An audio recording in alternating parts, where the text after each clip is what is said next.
अपने विद्यालय के दशहरा उत्सव में आप सभी का स्वागत करता हूँ। मैं और मेरे सहपाठी आप सभी के सामने भगवान श्री राम की कथा प्रस्तुत करने जा रहे हैं। कोरोना महामारी के इन मुश्किल हालातों में हमने अपना पूरा प्रयास किया है। आशा करते हैं आपको ये पसंद आएगा। तो बोलो सियावर रामचंद्र की जय। बहुत समय पहले की बात है, अयोध्या में एक राजा रहते थे, राजा दशरथ। उनकी 3 रानियां थी, रानी कौशल्या, सुमित्रा, कैकेयी।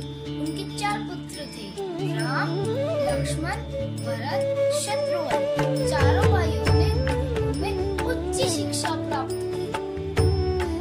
एक दिन की बात है, ऋषि विश्वामित्र जी अयोध्या आए।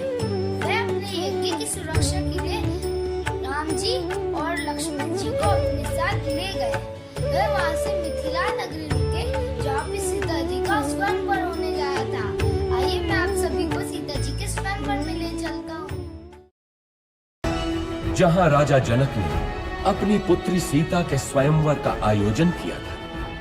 स्वयंवर का लक्ष्य था महादेव शिव के विराट धनुष सुनाभ की प्रत्यंचा चढ़ाना।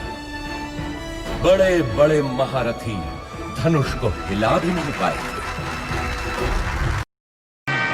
जो भी उठा के इसकी डोरी चढ़ा देगा, राजा जनक उसे एक अनोखा उपहार देंगे। विजेता का राजकुमारी सीता के साथ विवाह कर दिया जाएगा।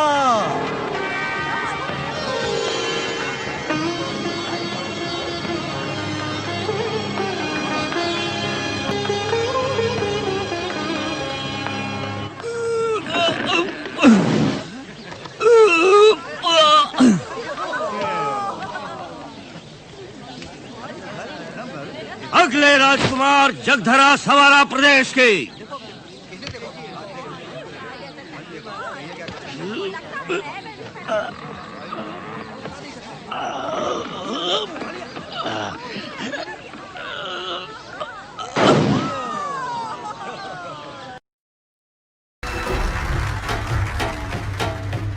हिमपुर नरेश महाबली रोहित कुमार सुनाभ की प्रत्यंचा चढ़ाने के लिए उठे हैं।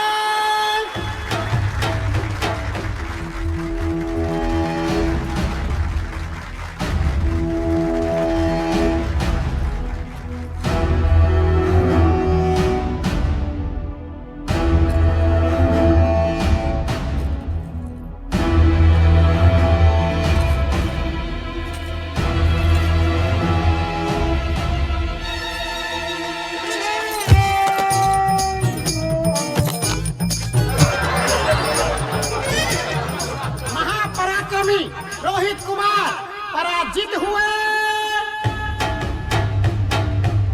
बचपन में जिस धनुष को मेरी पुत्री सीता खेल खेल में ही उठा लेती थी, क्या उसकी प्रत्यंचा चढ़ाना भी किसी क्षत्रिय के वश में नहीं रहा? क्या संसार में कोई नहीं जो सुनाभ की प्रत्यंचा चढ़ा सके?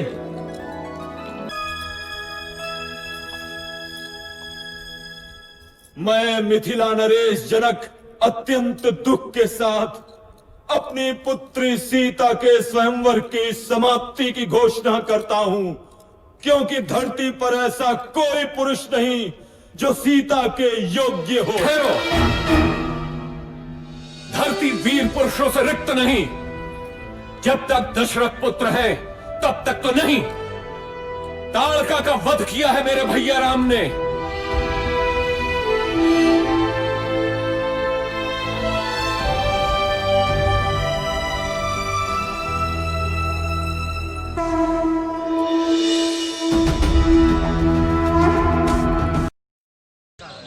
श्री राम अयोध्या के राजकुमार।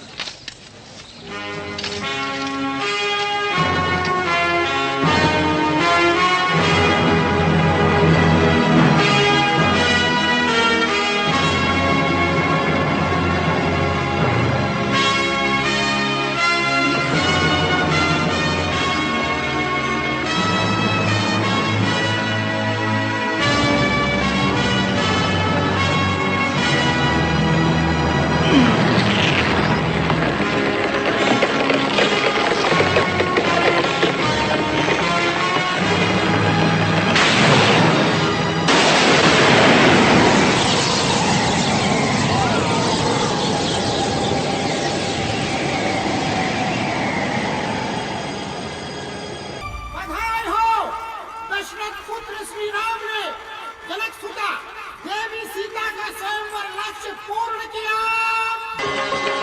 विवाह के लिए बधाई हो श्री राम।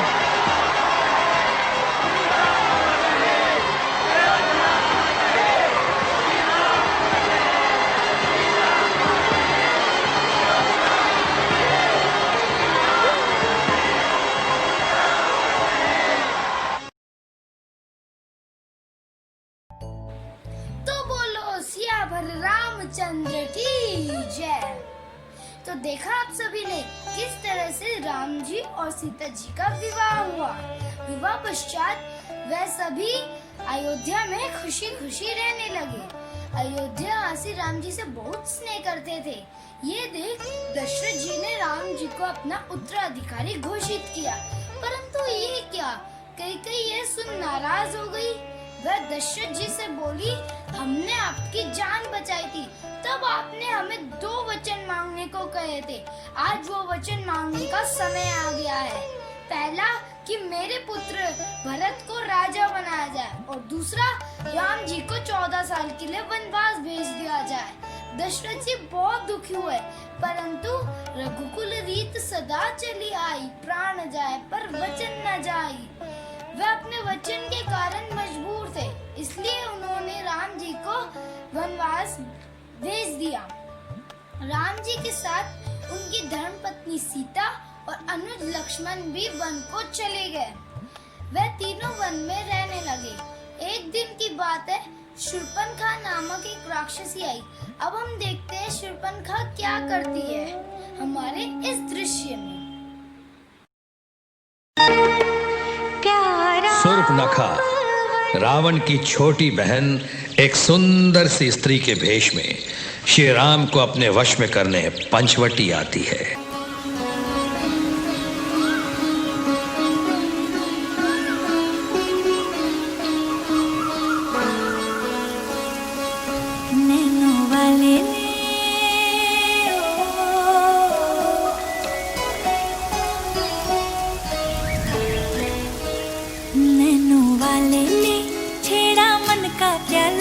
छलकाई मधुशाला मेरा चैन रैन नैन अपने साथ ले गया। नैनो वाले ने नैनो वाले ने नैनो वाले ने छेड़ा मन का प्याला। छलकाई मधुशाला मेरा चैन रैन नैन अपने साथ ले गया।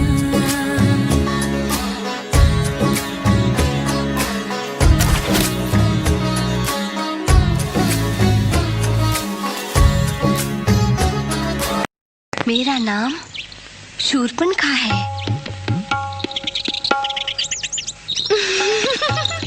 राम, तुम कितने सुंदर हो, शक्तिशाली हो। विवाह तुमसे ही करूंगी मैं तो। तुम्हारा प्रस्ताव मैं मान लेता, पर मेरी एक सुशील और पतिव्रता पत्नी सीता है। तुम ब्याह की बात मेरे भाई लक्ष्मण से करो। वो भी बड़ा बलवान है, बड़ा सुंदर है। है तो वो भी सुंदर। मैं तो केवल तुम्हारा हित सोचता हूँ। मेरी क्या बिसात है भैया के सामने। मुझे तुम ऐसी नहीं लगती जो आकाश से गिरकर धरती पर आ जाए। हाँ, तुमने ठीक ही सोचा। मुझे धरती पर नहीं चलना, मुझे आकाश में उड़ना है। चलो चलो, मिलवाता हूँ तुम दोनों को। ये रही मेरी पत्नी सीता। ये भद्दी औरत तुम्हारी पत्नी है। मैं इसे मार डालूंगी, मार डालूंगी, इसे मार डालूंगी, नहीं छोड़ूंगी, मार डालूंगी, मार डालूंगी।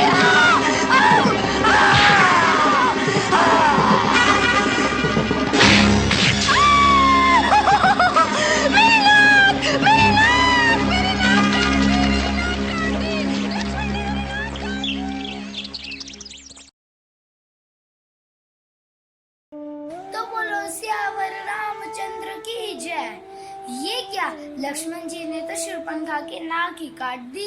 शूर्पणखा रोते रोते अपने भाई रावण के पास गई। रावण जो कि लंका का राजा था, यही नहीं वे सारे राक्षसों का भी राजा था।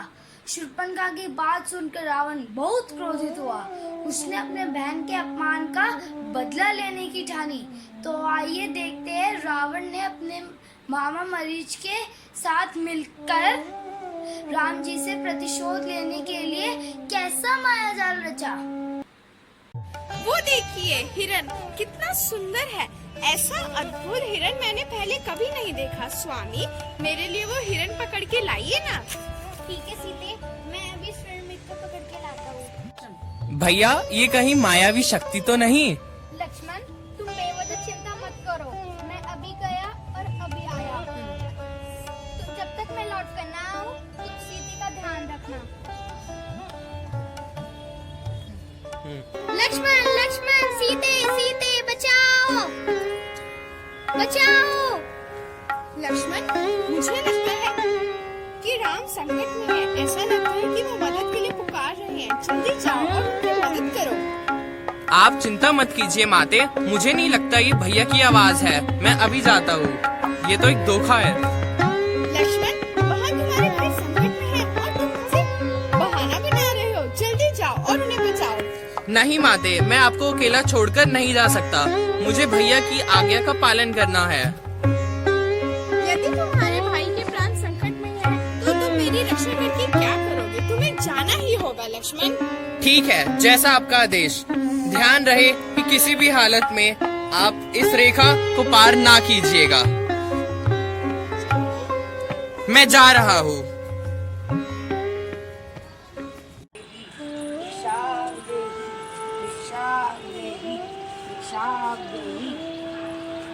प्रणाम मुनिवर। कल्याण देवी, हम बहुत दूर से आए हैं। हमें बहुत भूख लगी है तुम्हारी कुटिया देखकर। इसी आशा से आए हैं कि कुछ भोजन मिल जाए। अवश्य महाराज, मैं आपके लिए भोजन लेकर आती हूँ। हमें विश्राम की भी आवश्यकता है। क्षमा कीजिए, इस समय मेरे पति कुटिया में नहीं है। मैं आपका स्वागत नहीं कर सकती।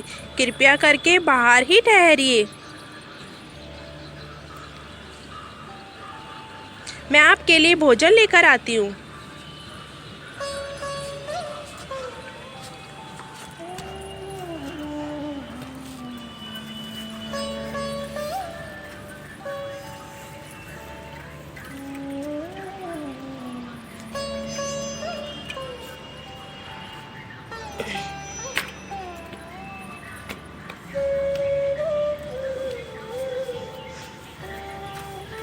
ये लीजिए, मैं आपके लिए भोजन लेकर आई हूँ। नहीं नहीं, मैं इस सीमा से पार नहीं आ सकती। आपको ही आना होगा।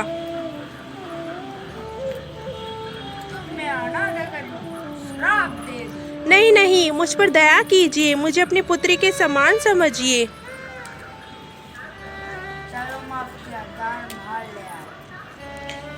ठीक है महाराज। ये लीजिए, भोजन ग्रहण कीजिए। बचाओ लक्ष्मण, बचाओ आर्य, बचाओ, बचाओ लक्ष्मण, बचाओ, बचाओ लक्ष्मण, बचाओ। तो बोलो सियावर रामचंद्र की जय। मायावी रावण सीता जी का हरण करके अपनी सोने की लंका की अशोक वाटिका में उन्हें छिपा देता है और उधर श्री राम सीता जी की तलाश में वन में भटकने लगते हैं। तभी उनकी मुलाकात हनुमान, सुग्रीव, बाली और अंगद से होती है।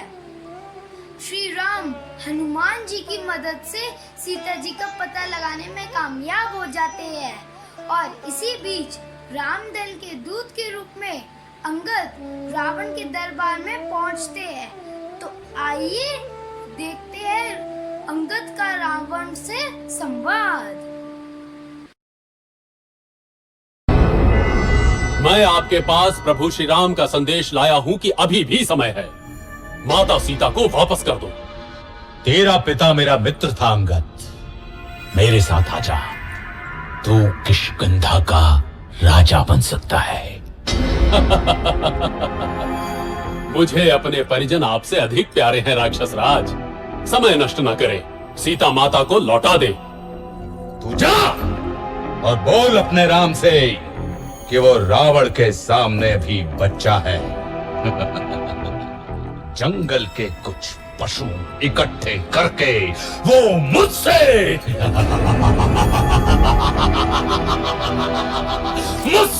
युद्ध करने चला है। अपनी शक्ति पे इतना घमंड है रावण? यदि इस सभा का कोई भी वीर मेरा पैर उठाकर दिखाए तो जानू। समुझे प्रताप राम कपि को पा, सभा माझ पन करि पद रोपा। जो मम चरण सकसी सठ टारी, फिरहि राम सीता मैं हारी।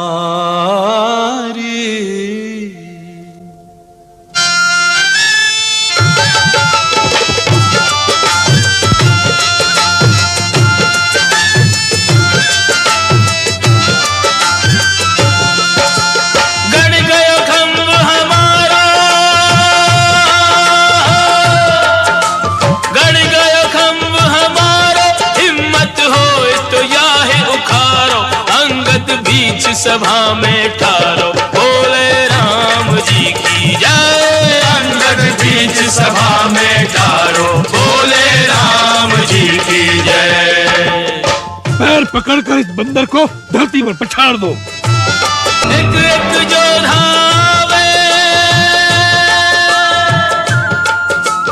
एक एक जोधा आवे, अपनी सारी शक्ति लगावे।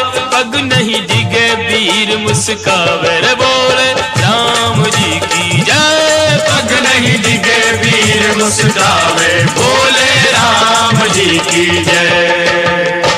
इंद्रजीत आदिक बलवाना, हर्षि उठे जही तेही भटनाना।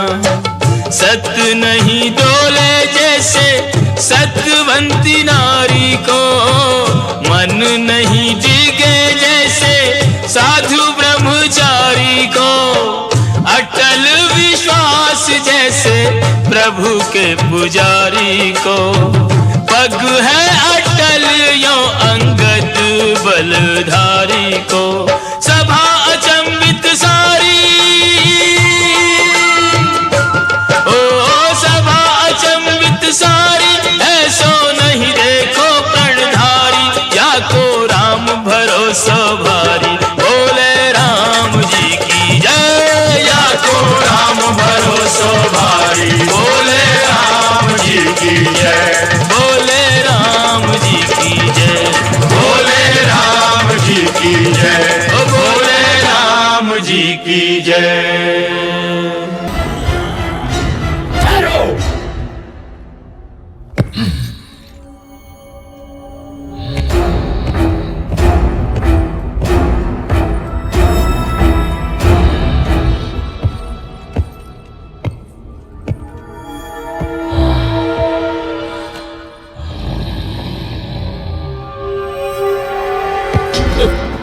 मेरे पैर क्या पकड़ता है रावण?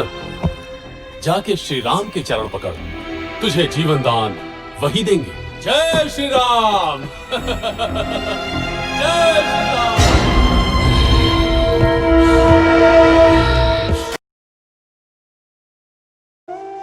तो बोलो सियावर रामचंद्र की जय। अहंकारी रावण जब सीता जी को वापस करने से मना कर देता है, तभी से शुरू होती है इस ऐतिहासिक युद्ध की शुरुआत।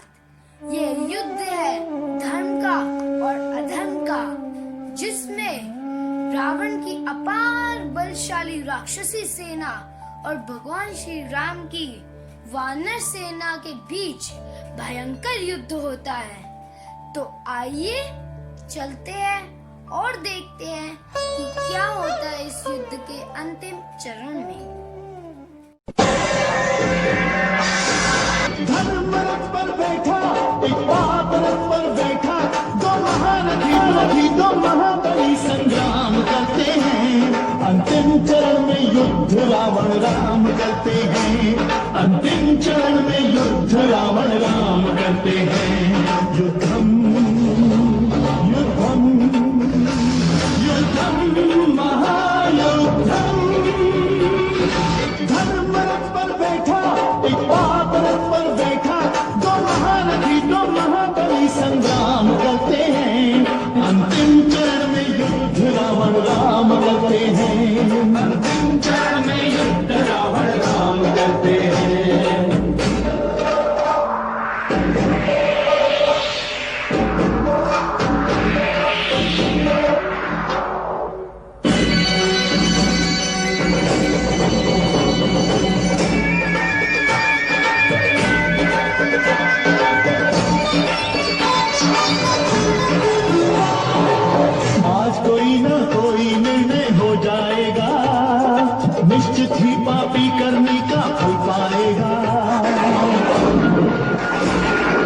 प्रभु, दशरथ की नाभि में अमृत है।